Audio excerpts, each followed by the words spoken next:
പ്രവീണ ഫെർണാണ്ടീസ് ആണ്. ഇന്നത്തെ വീഡിയോ ഇസ്രായേലിന്റെ കെയർ ഗീവർ വിസയുടെ കാര്യത്തിലുള്ള ഒരു വീഡിയോ ആണ്.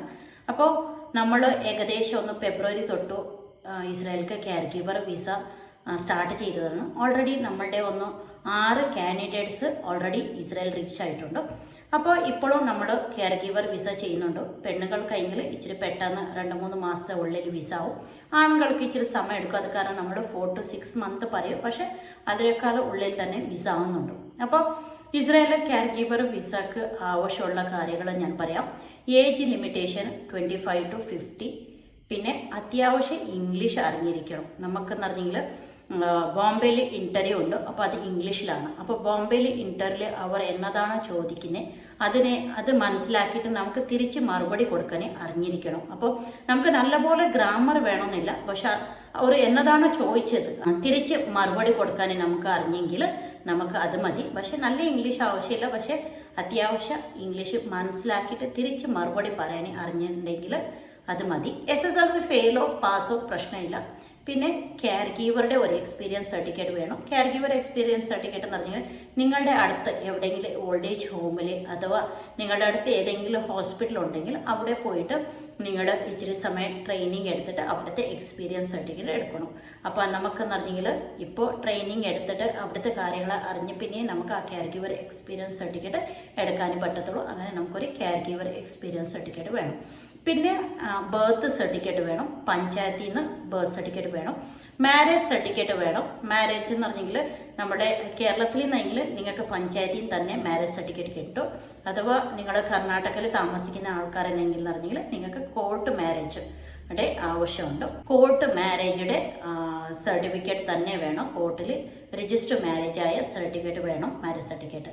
പിന്നെ voter ID, ration card, pan card, Aadhaar card, ഇതെല്ലാ ഡോക്യുമെന്റിൽ നിങ്ങളുടെ ഡേറ്റ് ഓഫ് ബർത്ത് പിന്നെ അഡ്രസ്സ് സെയിം ആയിട്ടിരിക്കും. നിങ്ങൾ മാരീഡ് ആയെങ്കിൽ ഒരു പെണ്ണ് പോകുന്നെങ്കിൽ പുള്ളിക്കാരത്തിൻ്റെ കെട്ടിയോന്റെ പാസ്പോർട്ട് വേണം. ആ പാസ്പോർട്ടിൽ പുള്ളിക്കാരത്തിൻ്റെ പേര് വേണം. അതേമാതിരി പുള്ളിക്കാരത്തിൻ്റെ പാസ്പോർട്ടിൽ കെട്ടിയോന്റെ പേര് വേണം. അതേ മേല് പോകുന്നുണ്ടെങ്കിൽ പുള്ളിക്കാരൻ്റെ വൈഫിന്റെ പാസ്പോർട്ട് വേണം. പാസ്പോർട്ടിൽ പുള്ളിക്കാരൻ്റെ പേര് വേണം. പുള്ളിയുടെ പാസ്പോർട്ടിൽ കെട്ടിയോന്റെ പേര് വേണം. ഇതാണ് മെയിനായിട്ട്. പിന്നെ അൺമാരീഡ് ആയെങ്കിൽ പഞ്ചായത്തിൽ തന്നെ അൺമാരീഡ് സർട്ടിഫിക്കറ്റ് മേടിക്കണം. അത് കാരണം മാരീഡായ ഒരാൾ ഫേക്കായിട്ട് അൺമാരീഡ് എന്ന് പറഞ്ഞിട്ട് പോകാൻ പറ്റത്തില്ല. അത് കാരണം നിങ്ങളുടെ പഞ്ചായത്തിൽ നിന്ന് സർട്ടിഫിക്കറ്റ് വേണം. നിങ്ങൾ അൺമാരീഡ് എന്ന് തന്നെ സർട്ടിഫിക്കറ്റ് വേണം. ഒരു മാരീഡ് ആള് അൺമാരീഡ് എന്ന് പറഞ്ഞിട്ട് കള്ള പറഞ്ഞിട്ട് പോകാൻ പറ്റത്തില്ല. ഇപ്പോൾ പഞ്ചായത്തിൽ നിന്ന് സർട്ടിഫിക്കറ്റ് വേണം. നിങ്ങൾ മാരീഡ് എന്ന് പറഞ്ഞെങ്കിൽ മാരേജ് സർട്ടിഫിക്കറ്റ്, അൺമാരീഡ് എങ്കിൽ അൺമാരീഡ് എന്ന് പറയുന്ന സർട്ടിഫിക്കറ്റ് പഞ്ചായത്തിൽ നിന്ന് വേണം. പിന്നെ പേരൻസിന്റെ വോട്ടർ ID, ആധാർ കാർഡ് വേണം. കെട്ടിയോണ്ട് പാസ്പോർട്ടും വോട്ടർ ID, ആധാർ കാർഡ്. പിന്നെ അഫിഡവിറ്റിന്റെ കാര്യമെല്ലാം നമ്മൾ പിന്നെ പറയും. പക്ഷെ ഇത്ര ആവശ്യമുള്ള ഡോക്യുമെന്റ്സ് ആണ് നിങ്ങൾ ഫസ്റ്റ് ആവശ്യമുള്ളത്. നിങ്ങളുടെ പേപ്പേഴ്സ് എല്ലാം റെഡി ആണ്. പിന്നെ നിങ്ങൾക്ക് കെയർ ഗീവറുടെ എക്സ്പീരിയൻസ് സർട്ടിഫിക്കറ്റ് ഉണ്ടെങ്കിൽ നിങ്ങൾക്ക് പിന്നെ ട്രെയിനിങ്ങിനെ പോകാം. 20 days ബോംബെയിൽ ട്രെയിനിങ് ഉണ്ട്. അത് അറ്റൻഡ് ചെയ്ത് കഴിഞ്ഞ പിന്നെയാണ് നമ്മൾ ഇസ്രായേലിലോട്ടുള്ള പേപ്പേഴ്സിന്റെ പ്രോസസ്സിങ് കാര്യം തുടങ്ങുന്നത്.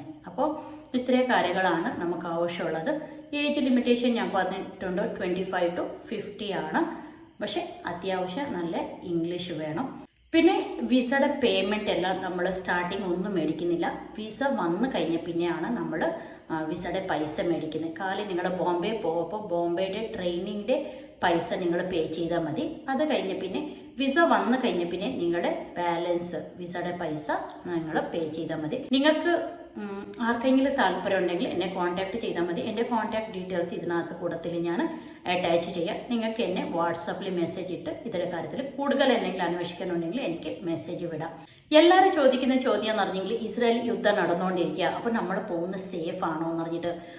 അപ്പോൾ അതിന് ആൻസർ എന്ന് പറഞ്ഞെങ്കിൽ ഇപ്പോഴും യുദ്ധം നടന്നുകൊണ്ടിരിക്കുക. പക്ഷേ ഇസ്രായേലിൽ അത്ര വലിയൊരു പ്രശ്നമൊന്നുമില്ല. ആൾക്കാരെല്ലാവരും സേഫാണ്. ആൾക്കാർ നോർമലായിട്ട് തന്നെ കാര്യങ്ങൾ ചെയ്തുകൊണ്ടിരിക്കുക. പിക്നിക്ക് പോകുന്ന ആൾക്കാർ പിക്നിക്ക് പോകുന്നുണ്ടോ, കറങ്ങാൻ പോകുന്ന ആൾക്കാർ കറങ്ങാൻ പോകുന്നുണ്ടോ, വേറെ പ്രശ്നമൊന്നുമില്ല. ഒരു സൈഡിൽ നിന്ന് യുദ്ധം നടന്നുകൊണ്ടിരിക്കുക. പക്ഷെ ആൾക്കാർക്ക് അങ്ങനെ വലിയ പ്രശ്നങ്ങളൊന്നും ഇസ്രായേലിൽ ഇല്ല. അത് കാരണം ഇതുവരെ ഇസ്രായേൽ സേഫാണ്. വേറെ ഒരു പ്രശ്നമില്ല. പുതിയ ആൾക്കാർ പോയിക്കൊണ്ടിരിക്കുക. അവധിക്ക് നാട്ടിൽ വന്ന ആൾക്കാർ ഉടനെ 10-15 ദിവസത്തെ അവധി തീർത്തിട്ട് പെട്ടെന്ന് തന്നെ തിരിച്ചു പോയ ആൾക്കാരുണ്ട്. എവിടെയെങ്കിലും ഫ്ലൈറ്റ് എല്ലാം ക്യാൻസൽ ആവും, അത് കാരണം പേടിച്ചിട്ട് തിരിച്ചു പോയ ആൾക്കാരുണ്ട്. അതേമാതിരി നാട്ടിലോട്ട് ഇപ്പോഴും അവധിക്ക് ആൾക്കാർ വരുന്നുണ്ട്, അങ്ങനെ തന്നെ പുതിയ ആൾക്കാർ പോകുന്നുണ്ട്. സേഫ്റ്റിയുടെ കാര്യത്തിൽ ഒരു പ്രശ്നമില്ല, വേറെ പ്രശ്നങ്ങളൊന്നും ഇസ്രായേൽ വലിയ പ്രശ്നങ്ങളൊന്നും ഇല്ല. ആർക്കെങ്കിലും ഇസ്രായേൽ കെയർ ഗീവർ വിസക്ക് പോകാൻ താല്പര്യം ഉണ്ടെങ്കിൽ എന്നെ കോൺടാക്ട് ചെയ്യാം. എൻ്റെ കോൺടാക്ട് നമ്പർ ഇതിനകത്ത് അറ്റാച്ച് ചെയ്യാം. എനിക്ക് വാട്സപ്പിൽ മെസ്സേജ് വിട്ടെങ്കിൽ മതി, ഞാനതിന് നിങ്ങൾക്ക് റിപ്ലൈ തരുന്നതായിരിക്കും. എന്തെങ്കിലും ക്വസ്റ്റ്യൻ ചോദിക്കാനുണ്ടെങ്കിൽ. ഇതാണ് ഇന്നത്തെ വീഡിയോ. ഈ വീഡിയോ നിങ്ങൾക്ക് ഇഷ്ടപ്പെട്ടെങ്കിൽ ലൈക്ക് ചെയ്യുക, കമൻറ്റ് ചെയ്യുക, നിങ്ങളുടെ ഫ്രണ്ട്സിന് ഷെയർ ചെയ്ത് കൊടുക്കുക. എൻ്റെ ചാനൽ ഇതുവരെ സബ്സ്ക്രൈബ് ചെയ്തില്ലെങ്കിൽ ചാനൽ സബ്സ്ക്രൈബ് ചെയ്യാം. താങ്ക്